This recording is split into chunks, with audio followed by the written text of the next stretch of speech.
88문, 89문, 90문을 통해서 은혜의 수단, 하나님께서 우리에게 주신 외적인 은혜의 수단입니다. 말씀과 성례와 기도를 주셨다 이렇게 말씀하셨잖아요. 이제 그것에 대해서 이제 오늘서부터 하나씩 살펴보도록 하겠는데요. 은혜의 새 방편이 있습니다. 하나님께서 죄인이 구원받을 수 있도록 우리에게 그 은혜의 방편을 주셨는데 그 새 방편은 바로 외적인 방편이 되겠습니다. 아까 외적인 방편이 뭐라고 말씀을 드렸었어요? 말씀과 성례와 기도다라고 말씀드렸잖아요. 그러니까 이 말씀과 성례와 기도에 우리가 부지런히 참여를 하다 보면 어디에 이룰 수 있게 된다라는 거예요? 내적인 은혜에 이룰 수 있게 된다라는 것이죠. 그래서 이 외적인 방편을 통해서 성령께서 역사하시면 회개와 신앙에 이르게 된다라는 것이죠. 자, 그런데 우리가 또 여기서 생각해 봐야 될 문제가 뭐냐면 그 많은 사람들이 이 외적인 방편에 참여를 하고 있단 말이죠. 근데 외적인 방편에 100명이라는 사람들이 다 이 외적인 방편에 참여를 하면 그 100명의 사람들에게 공통적으로 내적인 은혜가 나타나진 않잖아요. 어떤 사람들은 분명히 이 외적인 새 방편에 참여를 하는데 구원에 이르는 사람들도 있고 구원에 이르지 못하는 사람들도 있습니다. 우리가 그것들을 알아야 되는 거죠. 대표적인 예가 이 마술사 시몬이 되겠는데요. 이 마술사 시몬은 세례를 받았습니다. 외적인 방편에 참여했습니다. 그리고 빌립도 따라다녔어요. 그런데 여전히 이 마술사 시몬에 대해서 성경에서 어떻게 평가하고 있냐면 구원의 은혜가 없고 악독과 불의의 메인바되었다 이렇게 평가하고 있습니다. 그렇기 때문에 이 외적인 방편에 참여한다 할지라도 모든 사람들이 다 이 내적인 은혜에 이르게 되는 것은 아니구나 라는 것들을 우리는 생각을 해야만 되는 것이죠. 또 다른 한편 우리가 생각을 해볼 문제는 뭐냐면 예수님께서는 반드시 이 외적인 방편에 묶여있는 분이 아니다라는 겁니다. 이 말은 뭐냐 하면 이 외적인 방편은 통상적인 방법이지 반드시 외적인 방편이 나타나야 모든 사람들이 내적인 은혜를 경험하는 것은 아니다라는 겁니다. 왜요? 예수님께서는 항상 이 외적인 방편에만 묶여 계시는 분이 아니기 때문에 그렇습니다. 하나님께서는 전지전능한 하나님, 편재하시는 그 하나님께서는 어떠한 이런 방편에만 묶여 있는 분이 아니라는 거잖아요. 그렇기 때문에 반드시 그런 모든 사람들이 이 외적인 방편 이 세 가지에 참여해야만 또 구원을 얻을 수 있는 것은 또 아니구나. 우리 그것을 염두에 둬야 될 필요가 있습니다. 근데 성인의 경우에는 다 이 외적인 방편에 참여해야 구원에 이룰 수 있어요. 그거는 진리입니다. 근데 어떤 경우가 있냐 하면 유아시에 죽은 아이들이 있잖아요. 외적인 방편에 참여해보지도 못하고 죽은 아이들이 있습니다. 그리고 또 정신적인 장애가 있어서 기독교의 어떤 진리를 깨닫지 못하고 또 이 외적인 방편에 참여하지 못하는 그런 사람들이 있잖아요. 그런 사람들은 이런 외적인 방편에 참여하지도 못하고 이해하기도 어렵습니다. 그런데 그럼에도 불구하고 하나님께서는 그런 사람들을 뭐 하실 수 있다라는 거예요? 구원하실 수 있다라는 것이죠.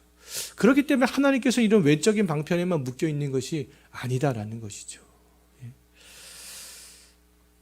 이 장로교회의 어떠한 이 교리들이 사실은 아주 하나님의 인간이 발견해내는 그런 하나님의 진리 중에 가장 합당한 진리라고 말할 수 있습니다. 어떠한 이 알미니우스 감리교의 교리를 주장하는 사람들은 로마 카톨릭도 마찬가지겠지만 인간이 노력에 의해서 구원의 열차에 탑승해야 된다 이렇게 가르치고 있거든요. 선한 행동들을 어느 정도 함을 통하여서 구원의 열차에 탑승하는 데까지는 인간의 노력이 필요하다. 근데 어떻게 유아시에 죽은 아이들, 정신장애가 있는 사람들이 어떻게 자기의 노력으로 구원의 열차에 탑승할 수 있겠어요? 그들은 이러한 것에 답변을 사실상 할 수가 없습니다. 근데 장로교는 답변할 수 있어요. 하나님은 외적인 방편의 메인분이 아니고 오직 은혜로만 구원을 얻을 수 있기 때문에 그렇습니다. 그래서 어린아이라도 정신장애가 있는 사람들이라도 충분히 구원에 이를 수 있게 되는 것이죠. 자, 그런데 또 이 어떤 그 사람들 중에서는 이 외적인 방편과 내적인 방편을 동일시하는 사람들이 있습니다. 이 외적인 방편에 참여하면 자동적으로 구원에 이르게 된다 이렇게 말하는 사람들이 있어요. 또 어떤 사람들은 이 외적인 방편 자체를 무시하는 사람들이 있습니다. 근데 그것은 성경의 가르침이 아니다라는 것이죠. 그래서 그 로마 가톨릭 같은 경우에는 외적인 방편에 참여하는 사람들은 구원에 이른 사람으로 그렇게 보고 있습니다. 근데 아까 우리가 분명히 마술사 시몬의 예 통해서 봤잖아요. 외적인 방편에 참여한다고 해서 그 사람이 내적인 은혜에 이르는 사람들이 아닐 수 있다라는 겁니다. 근데 로마 가톨릭은 신부들이 집전하는 미사에 참여하고 세례를 받고 성례에 참여하면 성찬에 참여하면 구원을 받는 사람으로 그렇게 탁 인정을 하는 경우가 있는데 그건 그렇지 않다라는 것이죠.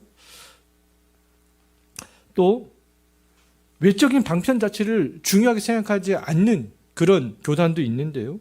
그런 사람들은 그렇기 때문에 예배를 드리지만 세례나 성찬을 하지 않는 그런 교단들도 있습니다.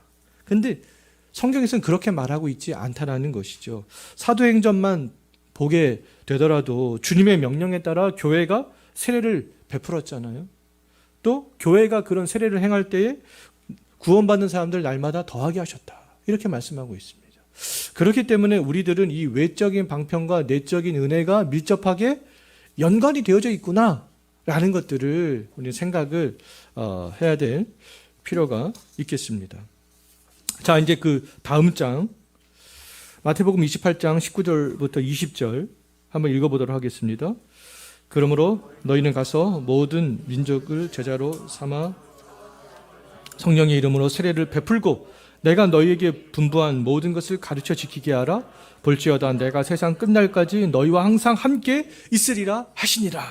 예. 그럼 사도행전 2장도 한번 읽어봅니다. 그 말을 받은 사람들은 세례를 받으며 이날에 신도의 수가 3,000이나 더하더라. 그들이 사도의 가르침을 받아 서로 교제하고 떡을 떼며 오로지 기도하기를 힘쓰니라. 그 다음도 읽어봅니다. 표면적 유대인이 아니요 표면적 육신의 할례가 아니라 오직 이면적 유대인이 유대인이며 할례는 마음에 할지니 영에 있고 율법 조문에 있지 아니하는 것이라. 그 칭찬이 사람에게서가 아니요 다만 하나님에게서니라. 분명히 예수님께서 세례를 가서 가르쳐서 말씀을 전하고 세례를 주라라고 말씀을 하고 있잖아요. 세례를 받는 것을 통하여서도 또 그런 외적인 방편들을 교회가 잘 활용했을 때 믿는 사람들이 더 증가하였다라고 말하고 있는 것을 볼 때 이 외적인 방편을 사용하는 것은 너무도 중요하다라는 것인데요. 또 이 로마서 말씀에서는 유대인들은 다 외적인 방편을 다 받았잖아요. 그럼에도 불구하고 그들은 구원의 백성이 아닐 수 있다라는 겁니다. 왜요? 할례는 마음에 해야 되는 거기 때문에. 예? 그래서 이 로마 가톨릭의 이러한 말씀의 교리들이 성경과는 맞지 않다라는 것이죠. 외적인 방편과 내적인 방편을 동일시해서도 안 된다라는 겁니다. 자, 그 다음에 우리가 생각해 볼 것은 이제 진정한 교회를 나타내는 세 가지 표지가 있습니다.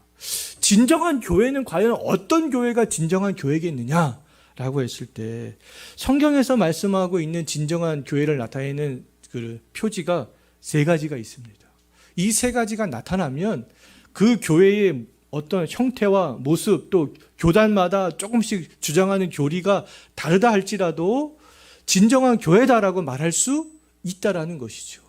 우리 교회만 진정한 교회다 이렇게 말할 수 없습니다. 이 세 가지 증거가 있으면 다 진정한 교회다라고 말할 수 있어요. 그 세 가지 증거가 뭐라고 되어져 있습니까? 정당한 말씀을 선포해야 되는 것이죠. 그냥 말씀 선포가 아니라 성경이 기초한 정당한 말씀을 선포하는 교회. 두 번째는 정당한 성례를 집행하는 교회, 말씀에 따라서. 세 번째는 말씀에 따라 정당한 권징을 시행하는 교회. 이 세 가지가 있으면 진정한 교회다라고 말할 수 있습니다. 그래서 이 교회들이 이 세 가지 표지를 행할 때 하나님께서는 그 교회를 통하여서 구원받는 사람들을 더하게 하신다라는 겁니다. 근데 이 세 가지 표지가 결여되었다 할지라도 그 교회 안에 진정한 신자들이 있을 수 있습니다. 정당한 말씀을 선포하고 정당한 성례를 집행하는데 정당한 권징을 시행하지 않아도 진정한 신자들이 있을 수 있어요. 그런데 이 세 가지 표지를 충실히 다 시행하는 교회라 할지라도 거짓된 신자들이 얼마든지 있을 수 있다라는 것이죠. 그럼에도 불구하고 우리가 기억해야 될 것은 뭐냐 하면 신실한 교회라면 이 세 가지 표지를 시행하는데 노력을 해야 된다라는 겁니다. 이 세 가지 표지가 나타나야 된다라는 거예요. 이제 밑에 보게 되면 마태복음부터 고린도전서까지 권징에 대한 말씀인데요. 오늘날의 많은 교회들이 좋은 게 좋은 거다라고 권징을 하지 않는데 그거는 올바르지 않은 겁니다. 사실은 교회가 권징을 해야 돼요. 그러니까 우리 교회만 권징을 한다고 해서 그 되는 문제가 아니잖아요. 우리 교회가 권징을 하는데 쏙 권징을 받아야 되는 사람 다른 교회로 쏙 옮겨가 버리거든요. 근데 사실 이래서는 안 되고요. 한국 교회 전체가 사실은 이 권징이 살아 있어야 됩니다. 살아 있어야 돼요. 밑에는 이제 권징에 대한 말씀인데 뭐 우리가 읽어보지는 않겠습니다. 뭐 집에 가셔서 이제 확인해 보시기 바라겠고요. 그 다음에 우리가 살펴볼 내용은 우리가 이 새 외적인 방편과 이 새 외적인 교회의 표지에 열심을 내야 된다라는 것이죠.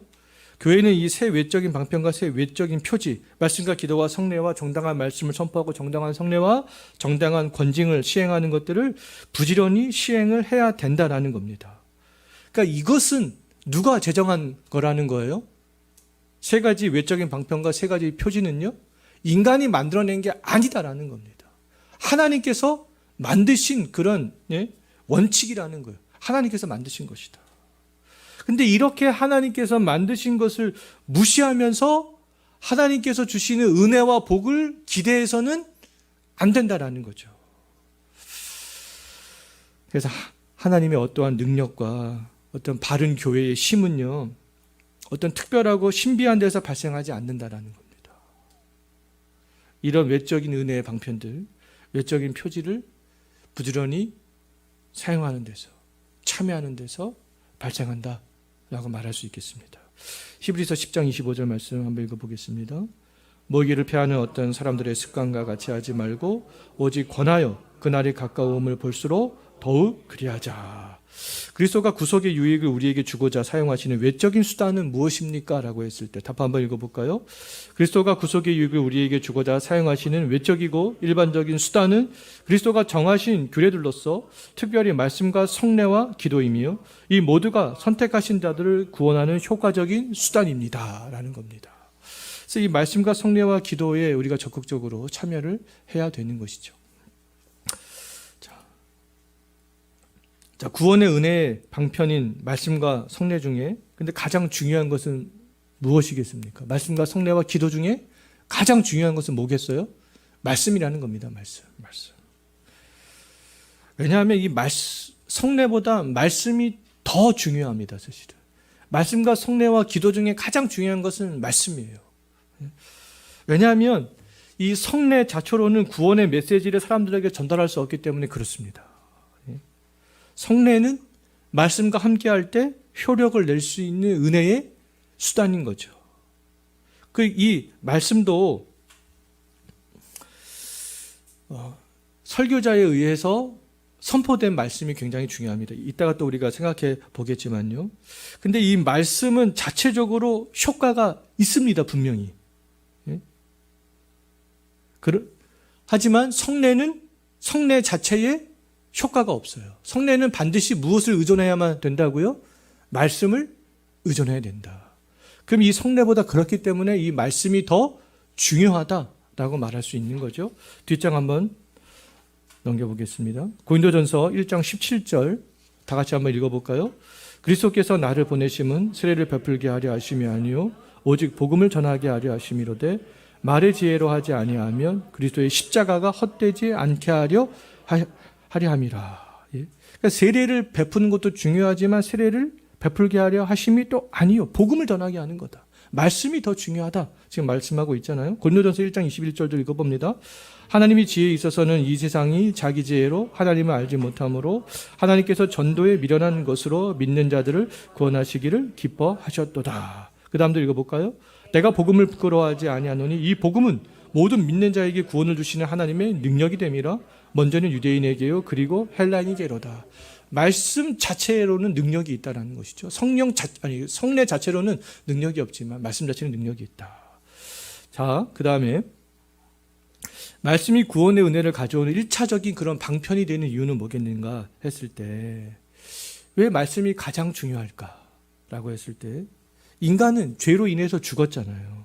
죄로 인해 죽었기 때문에 인간은 자력으로 하나님께 나아갈 수 없습니다. 하나님을 알 수 없어요. 이것은 아주 장로교의 중요한 교리가 되겠습니다. 오직 은혜. 알미니우스주의자들은 그렇게 얘기하지 않잖아요.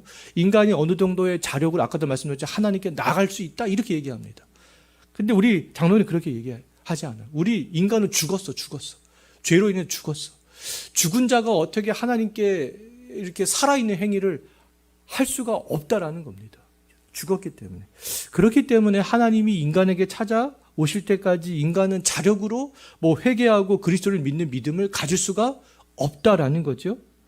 그래서 하나님께서는 그래서 인간에게 먼저 찾아오셔야 된다라는 겁니다. 그래야 우리가 이 죄인들이 하나님을 알 수 있다라는 건데요. 그래서 하나님은 인간을 찾아오시는데 어떻게 찾아오신다라는 겁니까? 말씀을 통하여서 찾아오신다라는 것이죠. 하나님은 자기를 계시하시는데 어떻게 인간에게 계시하냐면 말씀을 통해서 계시하신다라는 겁니다. 어떤 신비한 현상, 뭘로 하나님께 자기를 계시하겠어요? 예? 초자연적인 어떤 것, 물론 그런 것들도 하나님께서 계시하시죠. 근데 가장 우리가 죄인이 구원에 이를 수 있도록 하나님께서 가장 명확하게 자기를 계시하시는 방법은 바로 말씀이라는 겁니다. 말씀을 통해서 하나님께서 자기를 계시하기 때문에 말씀이 구원의 은혜를 가져오는 가장 중요한 방편이 된다라는 거죠. 근데 우리가 그 말씀이라고 했을 때 말씀을 내가 혼자서 읽는 것도 중요하지만 가장 중요한 것은 듣는 것이 훨씬 더 중요합니다. 들어야 되는 것이죠. 때문에 예수님께서도 제자들에게 복음을 선포하라. 왜요? 들을 수 있도록 하라라는 것이잖아요. 왜요? 제자들에 의해서 또 말씀이 해석되어지는 그런 말씀들. 중요하기 때문에 그렇습니다. 설명되어지는 그런 말씀들을 듣는 것이 굉장히 중요한 거죠. 그렇기 때문에 오늘날에는 이 목회자에 의해서 해석되어지고 설명된 설교를 1차적으로 듣는 것이 굉장히 중요합니다. 나 혼자 성경을 1000번, 10,000번 읽는 것도 중요하지만 그러다가 많은 사람들이 잘못된 이단으로 빠지는 거 아니겠어요? 자기 멋대로 성경을 해석하기 때문에 그렇습니다. 근데 적어도 교회에서 2000년 동안 흘러내려온 성경 해석 방법에 따라서 성경을 읽고 해석하고 설명하는 그런 목회자들에 의해서 해석되어지는 말씀을 듣는 것, 이것이 굉장히 중요하다라고 말할 수 있겠습니다. 마태복음 28장 19절 20절 아까 우리가 읽어봤던 그런 말씀인데요. 자, 그 다음 11번. 말씀이 선포될 때 근데 사람들만이 예수님을 믿거든요. 여기 100명의 사람들이 있으면 100명의 사람들의 말씀을 들을 때 다 믿으면 좋은데 그 중에 어떤 사람들은 믿고 또 어떤 사람들은 믿지 않거든요. 그와 같은 현상이 발생하는 이유는 뭐냐라고 했을 때 우리가 말씀은 죄인을 구원하는 하나님의 자기를 계시하는 그런 가장 정확한 그런 방편이지만 근데 말씀 그 자체로는 그 죽어있는 영혼을 깨울 수가 없다라는 겁니다. 그러면 그 죽어있는 영혼이 깨어나기 위해서는 하나님의 은혜가 필요하다라는 거예요. 그래서 성령의 역사하심.